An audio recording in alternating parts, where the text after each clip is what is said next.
سلامونه او نیکې هیلې مند یم چې جوړ او روغ به یاست. نن تاسو ته په دې باندې خبرې کوم چې په کوم موضوع باندې موږ باید یوټیوب چینل جوړ کړو. دغه خپرونه مې 3 ځلې ثبت کړه. هر ځل یې 30 دقیقې او 40 دقیقې او 60 دقیقې. نن نهایتاً کوشش کوم چې د 10 دقیقو کې دا خبره تاسو ته خلاصه کړم، ځکه چې ډېر هېوادوال د انټرنیټ د ستونزو سره مخ دي. تر اضافي خبر تېرېږو چې وخت ضایع. کله هم تاسو یوټیوب چینل جوړوئ، په لومړي قدم کې تاسو دپاره لازمه دا ده چې تاسو ځان ته نیش وټاکئ. نیش هغه موضوع چې تاسو پرې خبرې کوئ او خپل چینل پرې جوړوئ.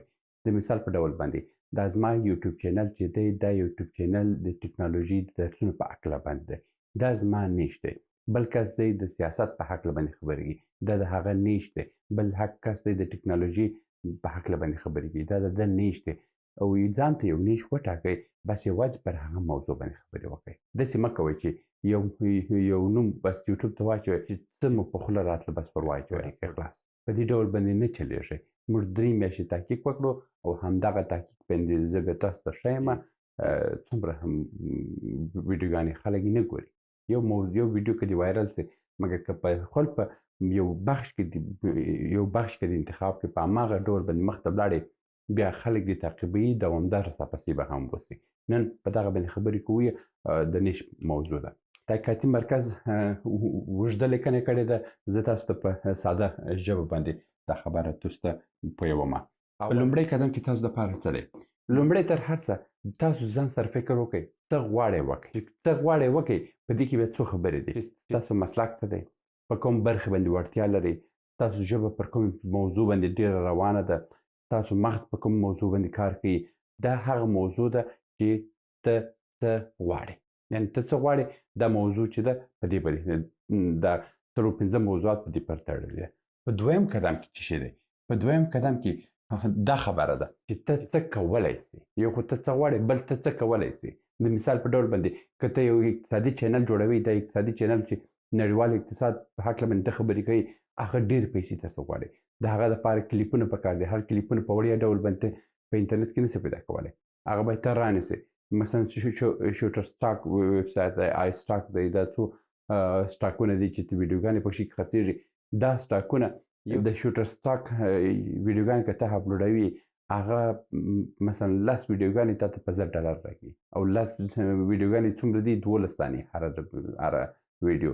12 ثانیې چې ټوله ویډیو سي شاید 1 دقیقه سي. 1 دقیقه تاسو په $10. هغه ډېر مشکله ده. یعنې که یو ویډیو ته جوړوي، په هغه باندې خامخا به ته $1000-2000 مصرفوي. نو د دې لپاره تاسو باید اول کې چې یو خو څه غواړئ او بل ته څه کولی سي. د څه کولی سي موضوع چې ده تر څه غواړم ډېر مهمه ده. ځکه چې که ته یو چینل جوړ کړي، په خبره په لوړ موضوعات وځي او کیفیت بیا کم وسي، په هغه صورت کې هم خلک ته نه ګوري. دا 2 موضوعات ډېر پورې تړلي دي. په درېیمې موضوع باندې درېیمه خبره دا ده چې ملت تاسو څه غواړي. ته خپل په ژبه کې، خپل په جامعې کې، خپل په وطن کې، خپل په ملک کې وګوره په کوم موضوع باندې اړتیا ده.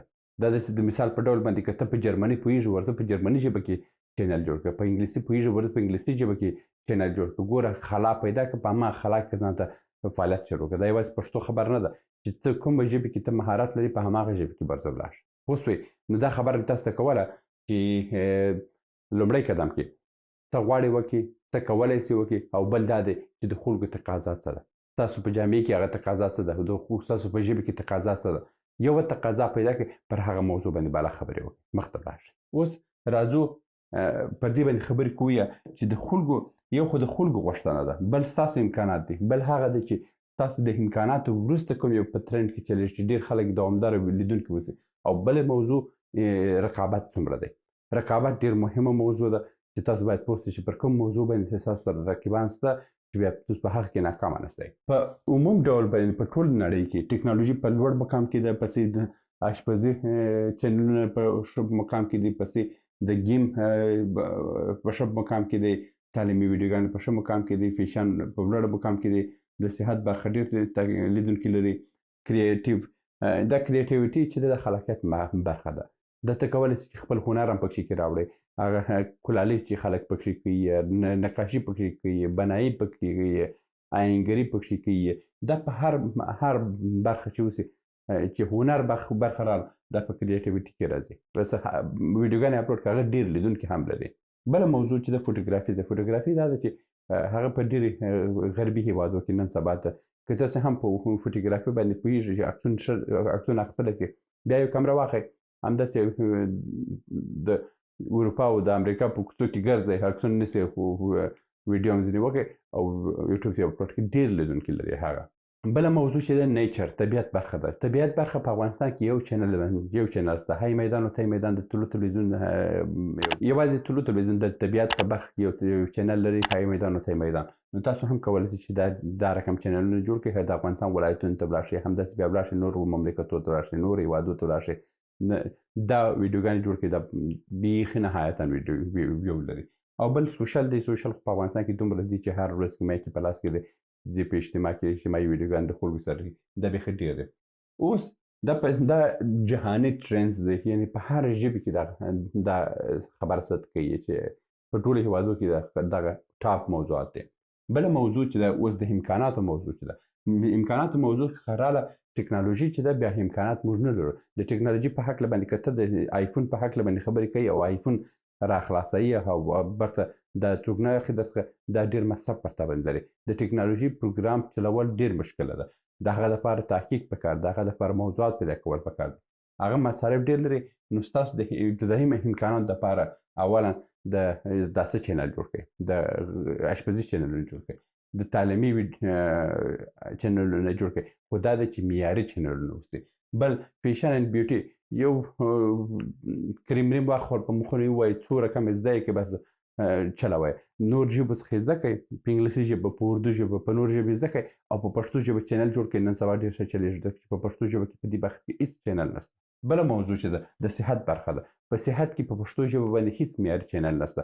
که هر څوک یې جوړولی سي، ښه معیاري چینل جوړ کړئ، په ښه کیفیت یې جوړ کړئ، ښه چلېږي، یعنې په اطمینان درته وایم چې ښه چلېږي.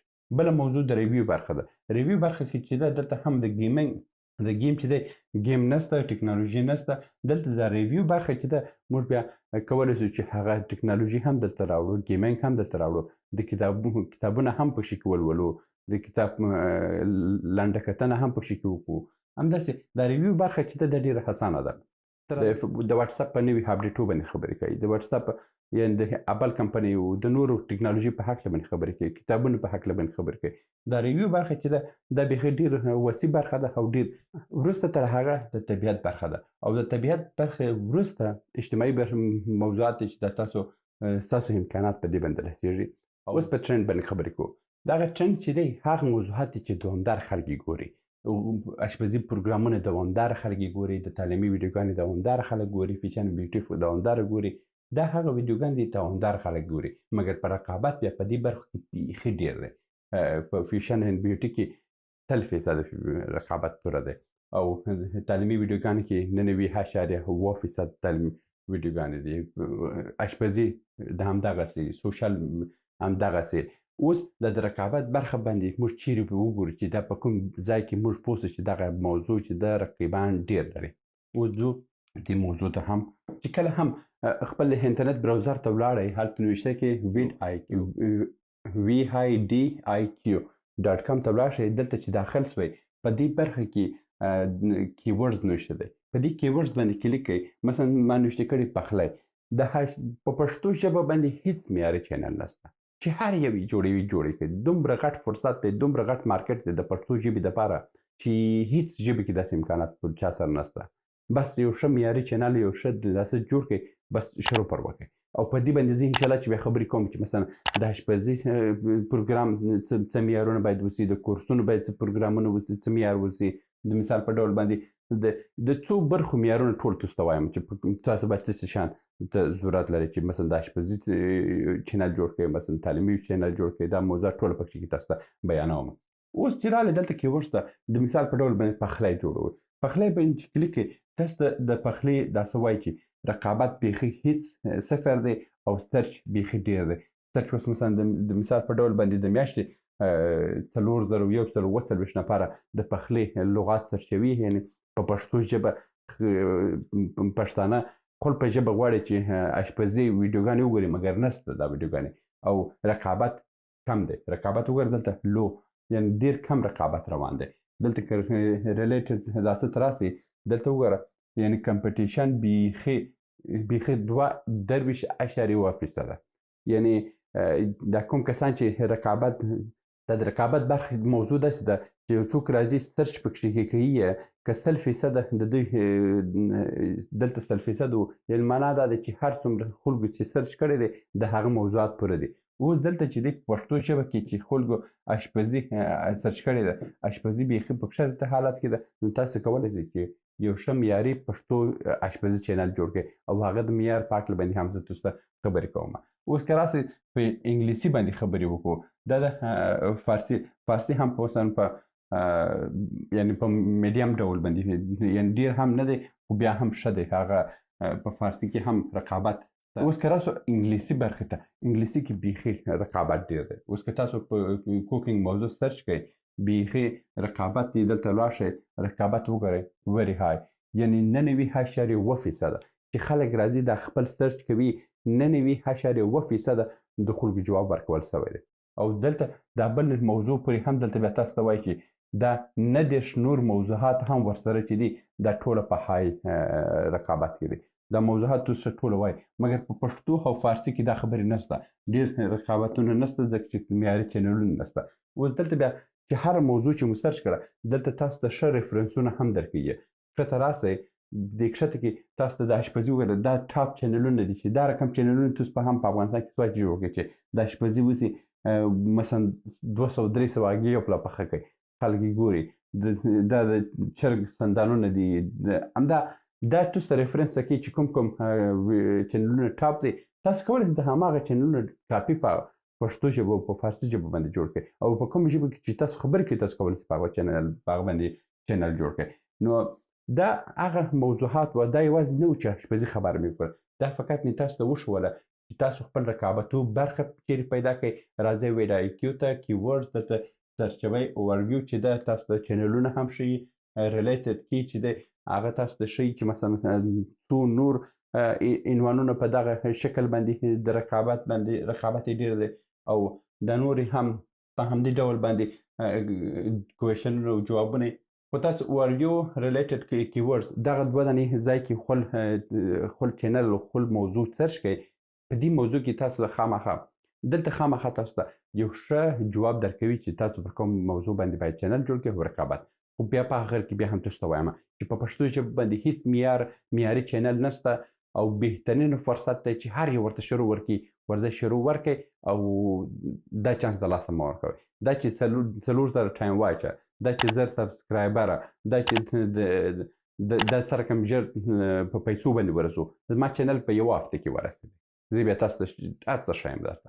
نو انشاءالله چې دا موضوعات تاسو ته وایم تشویش مه ورته کوئ. ډېر خلک دي بېچارهګیان چې په میاشتو خپل 1000 سبسکرایبر نه پوره کوي، هغه چل هم تاسو ته جوړوم چې په هغه یو هفته کې تاسو 1000 سبسکرایبره پوره شي. دا کورس په کراره روان دی، انشاءالله چې د کورس تر اخره پورې ټولې ستونزې په یوټیوب کې حلیږي. تر بیا مو په الله سپارم.